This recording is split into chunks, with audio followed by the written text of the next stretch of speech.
Hello everyone, welcome back to my YouTube channel Simplified Nursing Concept, and today we will discuss about the classification of hospital. First part में हमने पढ़ा था hospital, उसके functions, उसके objectives, और इस video में हम डिस्कस करेंगे क्लासिफिकेशन ऑफ हॉस्पिटल। तो 7 टाइप की क्लासिफिकेशन होती है। सबसे पहली है, first one is based on length of stay of patient, ठीक है। Second one is based on type of services. Third one is based on ownership. Fourth one is based on objectives. Next है fifth one based on size. Sixth is based on system of medicine, and the seventh and last one is based on management. तो सबसे पहले हम discuss करेंगे based on length of stay of patient, ठीक है। इसमें 2 types होते हैं, short term care hospitals and long term care hospital. सबसे पहले हम डिस्कस करेंगे short term care hospitals. In this the client stay in the hospital for a short period only. यानी शॉर्ट टर्म केयर हॉस्पिटल्स क्या होता है, इसमें जो पेशेंट होते हैं वो एक शॉर्ट पीरियड के लिए यानी कुछ समय के लिए हॉस्पिटल में स्टे करते हैं। For example patient suffering from pneumonia, ठीक है। जैसे निमोनिया का एग्जांपल ले लेते हैं, या फिर टाइफाइड हो गया। जैसे जो पेशेंट है वो कुछ टाइम के लिए हॉस्पिटल में स्टे करता है और उतने टाइम पीरियड में वो क्योर हो जाता है, उसको ट्रीटमेंट वगैरह प्रोवाइड कर दिया जाता है, उसके बाद उसको डिस्चार्ज कर दिया जाता है। इसके लिए पेशेंट को लॉन्ग टाइम के लिए स्टे रहने की ज़रूरत नहीं है हॉस्पिटल में, ओके।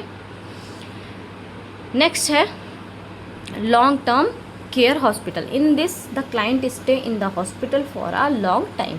यानी इसमें जो लॉन्ग टर्म केयर हॉस्पिटल है, इसमें पेशेंट या फिर क्लाइंट को हॉस्पिटल में एक लॉन्ग टाइम के लिए स्टे करना पड़ता है। जैसे कोई पेशेंट को कोई डिजीज़ है, उस डिजीज़ को क्योर होने में थोड़ा ज़्यादा समय लग रहा है, ठीक है। जैसे पेशेंट सफरिंग फ्रॉम लेप्रोसी, यानी लेप्रोसी एक स्किन डिजीज़ कंडीशन है, ठीक है, जिसको क्योर होने में थोड़ा सा ज़्यादा टाइम लगता है, इसलिए पेशेंट को हॉस्पिटल में लॉन्ग टाइम के लिए स्टे करना पड़ता है।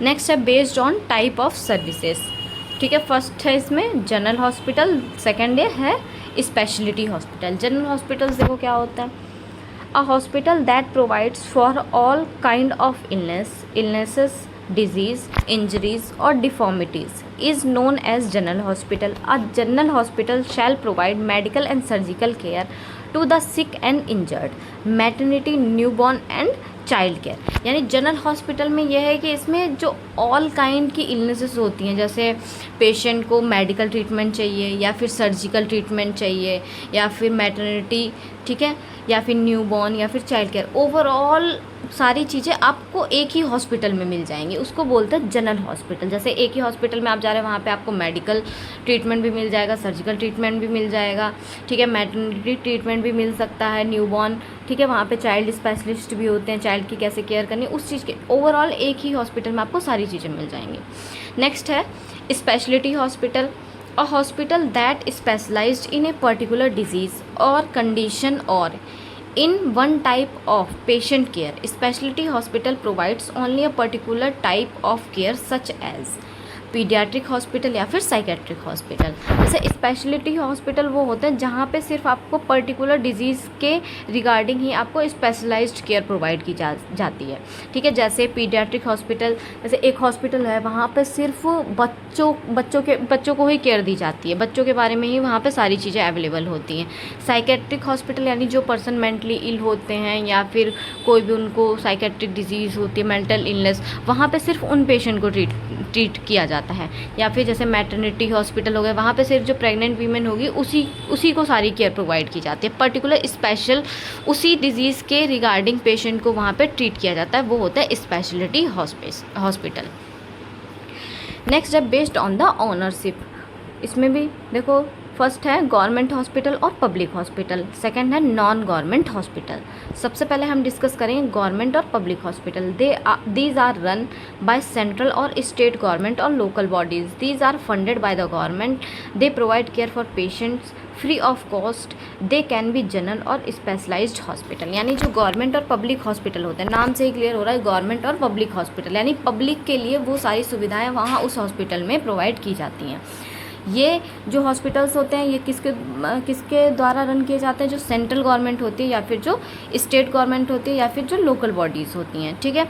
इसमें जो भी फंड वगैरह आता है वो गवर्नमेंट के थ्रू आता है, और यहाँ पे पेशेंट्स जो होते हैं उनको free of cost he treatment दिया जाता है।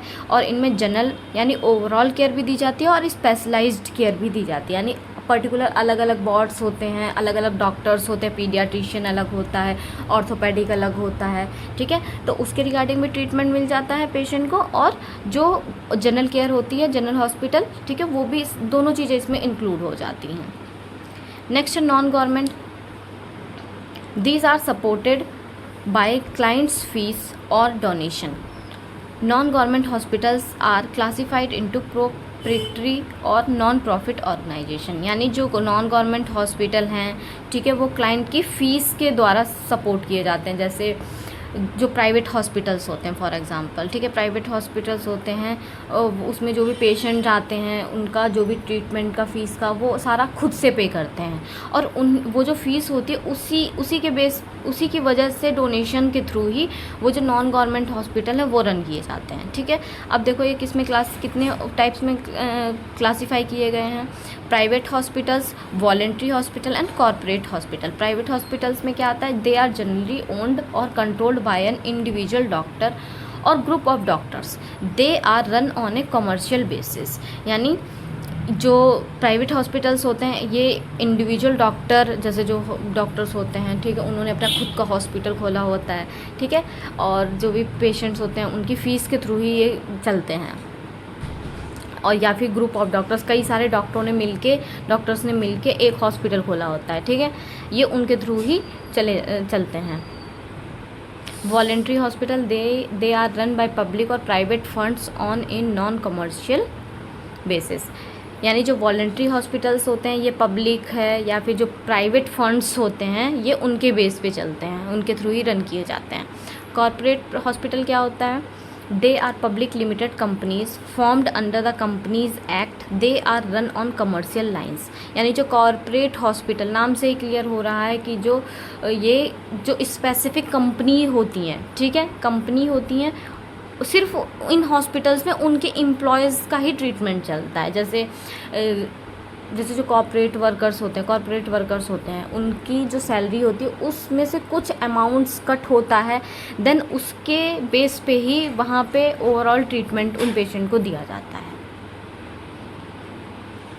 नेक्स्ट आता है, फोर्थ है based on objective, teaching cum research hospitals, a hospital to which a college is attached for medical, surgical, dental, pharmacy education. The primary objective is teaching based on the training of doctors and research. Healthcare is secondary objective, यानी इन objective के base पे ये divide किए गए हैं, ठीक है। Teaching कम research hospital, यानी जो ये हॉस्पिटल्स होते हैं, ठीक है, और hospital to which a college is attached for medical, nursing and dental pharmacy education, यानी उसमें मेडिकल, नर्सिंग और डेंटल और फार्मेसी एजुकेशन, इनका जो फर्स्ट प्राइमरी ऑब्जेक्टिव होता है वो होता है ट्रेनिंग, ठीक है। ट्रेनिंग, जो डॉक्टर्स होते हैं, नर्सेस होते हैं या फिर फार्मासिस्ट होते हैं, उनकी एजुकेशन और ट्रेनिंग उनको देना, ये इनका प्राइमरी ऑब्जेक्टिव होता है। जो पेशेंट को केयर देना है, हेल्थ केयर, इनका सेकेंडरी ऑब्जेक्टिव होता है। जैसे मेडिकल कॉलेज हॉस्पिटल्स एग्जांपल में, इसमें देखो नेक्स्ट है general hospitals, these hospitals provide treatment for common disease, यानी जो एग्जांपल में तालुक हॉस्पिटल या फिर पीएचसी जो होती हैं, जैसे पीएचसी में क्या होता है कि कॉमन जो डिजीज़ेस होती हैं, ठीक है, वहाँ पे उन सब चीज़ों के बारे में ट्रीटमेंट उनको दिया जाता है जनरल हॉस्पिटल्स में। नेक्स्ट है specialised, this hospital provide medical and nursing care in specific area, यानी जो स्पेशलाइज्ड हॉस्पिटल होते हैं ये एक स्पेसिफिक एरिया में ही जो मेडिकल और नर्सिंग केयर होती है ये प्रोवाइड की जाती हैं एक स्पेसिफिक एरिया में।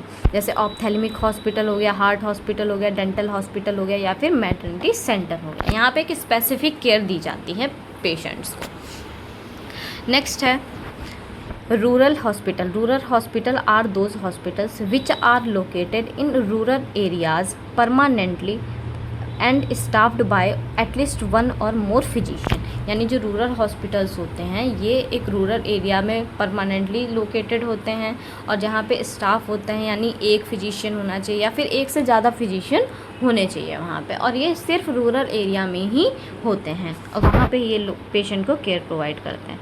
नेक्स्ट है isolation hospital. This is a hospital in which client requiring isolation or client suffering from infectious or communicable diseases are taken care of. यानी आइसोलेशन नाम से ही क्लियर हो रहा है आइसोलेट, जहाँ पे जो पेशेंट है उनको किसी भी तरीके की इन्फेक्शियस या फिर communicable disease, infectious or communicable disease का मतलब यह है एक पर्सन से दूसरे पर्सन में बहुत ही जल्दी ट्रांसफ़र हो जाती है, तो उन पेशेंट को क्या किया जाता है, उनको आइसोलेट करके वहाँ पे रखा जाता है और उनको वहाँ पे केयर प्रोवाइड की जाती है ताकि जो बाकी के लोग हैं, बाकी के जो पेशेंट हैं, उनको वो डिज़ीज़ ट्रांसमिट ना हो। नेक्स्ट है बेस्ड ऑन साइज़। सबसे पहला है टीचिंग हॉस्पिटल। टीचिंग हॉस्पिटल्स यानी कितने मतलब बेड स्ट्रेंथ कितनी होनी चाहिए वहाँ पे, ठीक है, उसके अकॉर्डिंग हॉस्पिटल्स को डिवाइड किया गया। सबसे पहला है टीचिंग हॉस्पिटल। इसमें कितनी स्ट्रेंथ होनी चाहिए, बेड स्ट्रेंथ 500 500 और एवब, यानी 500 होनी चाहिए, 500 होनी चाहिए या फिर उससे ज़्यादा। डिस्ट्रिक्ट हॉस्पिटल बेड स्ट्रेंथ 200 से 300 होनी चाहिए। तालुक हॉस्पिटल में बेड स्ट्रेंथ 50 to 200 होनी चाहिए। कम्युनिटी हेल्थ सर्विसेज यानी जो CSCs होती है वहाँ पे बेड स्ट्रेंथ 30 से 50 होनी चाहिए। और जो प्राइमरी हेल्थ सेंटर होते हैं यानी जो PSCs होती हैं वहाँ पे बेड स्ट्रेंथ कितनी होनी चाहिए, 6 से 10 तक होनी चाहिए। नेक्स्ट है बेस्ड ऑन मैनेजमेंट। इसमें आता है first type union government and government of India. All hospital administered by the government of India. यानी इसमें जो भी हॉस्पिटल्स होते हैं वो जो गवर्नमेंट होती है, इंडिया की जो गवर्नमेंट है उसके द्वारा एडमिनिस्ट्रेट किए जाते हैं, ठीक है, रन किए जाते हैं। जैसे रेलवे हॉस्पिटल हो गया, मिलिट्री हॉस्पिटल हो गया, इन सब का ओवरऑल जो भी एक्सपेंसेस होता है, ठीक है, वो गवर्नमेंट के थ्रू ही किया जाता है। नेक्स्ट है state government. All hospitals administered by the state government. जो स्टेट गवर्नमेंट होते हैं, जैसे अपने फॉर एग्जांपल जैसे अपने यूपी है, ठीक है, उत्तर प्रदेश है, यहाँ पे जो स्टेट गवर्नमेंट है, जितने भी हॉस्पिटल्स होंगे यहाँ पे, ठीक है, वो स्टेट गवर्नमेंट के अंडर ही आते हैं। Local bodies these hospitals are administered by local bodies. यानी जो लोकल बॉडीज़ हॉस्पिटल्स होते हैं वो एडमिनिस्टर किए जाते हैं लोकल बॉडीज़, जैसे म्यूनसिपालिटी हो गया, जिला परिषद हो गया या फिर पंचायत हो गए। जैसे एक गांव में कोई लोकल पंचायत होती है, वहाँ पे एक हॉस्पिटल बनाया गया ताकि लोगों को जो भी ट्रीटमेंट, जो बेसिक ट्रीटमेंट है वो वहीं पे प्रोवाइड कर दिया जाए। नेक्स्ट आता है autonomous bodies. All hospital stabilised under special act of parliament और state legislation and funded by the central और स्टेट गवर्नमेंट। यानी जो ऑटोनॉमस बॉडीज़ हॉस्पिटल्स होते हैं ये जो स्पेशल एक्ट ऑफ पार्लियामेंट के अंडर आते हैं, ठीक है, ये जो स्टेट गवर्नमेंट होती है या फिर जो सेंट्रल गवर्नमेंट होती है उसके द्वारा स्टेबलाइज्ड होते हैं जो भी हॉस्पिटल। जैसे एम्स हो गया, ये ऑल इंडिया के अंदर आ जाता है, जो सेंट्रल गवर्नमेंट और स्टेट गवर्नमेंट है वो इनको रन करती है। और जो PGI फॉर एग्जांपल जैसे PGI हो गया, ठीक है, ये सब।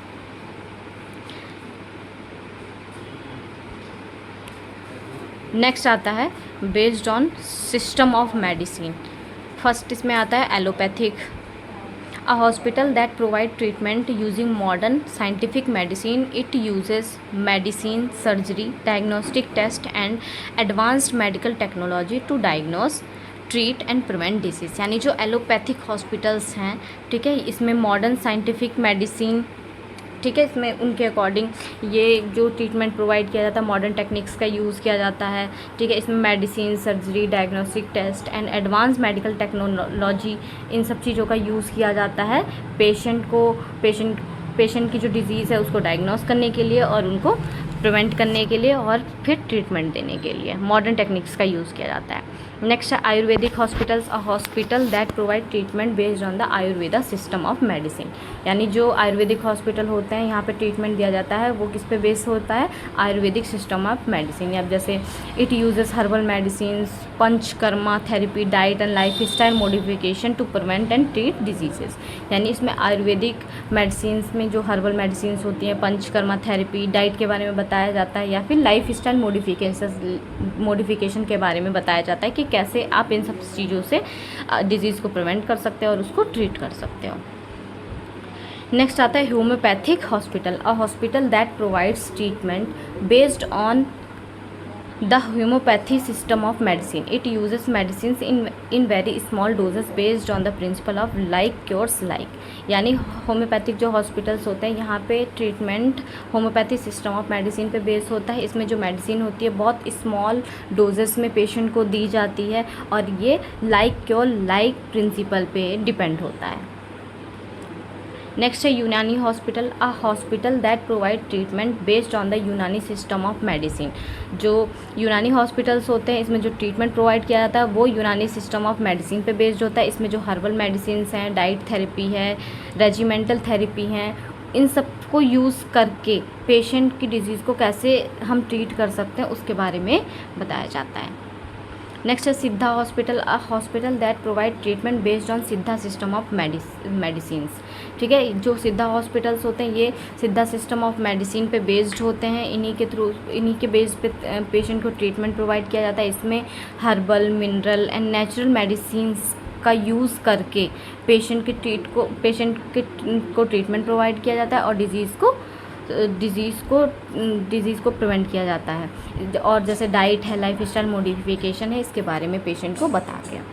अगर आपको मेरी ये वीडियो अच्छी लगी है तो प्लीज़ लाइक करें, कमेंट करें, सब्सक्राइब करें.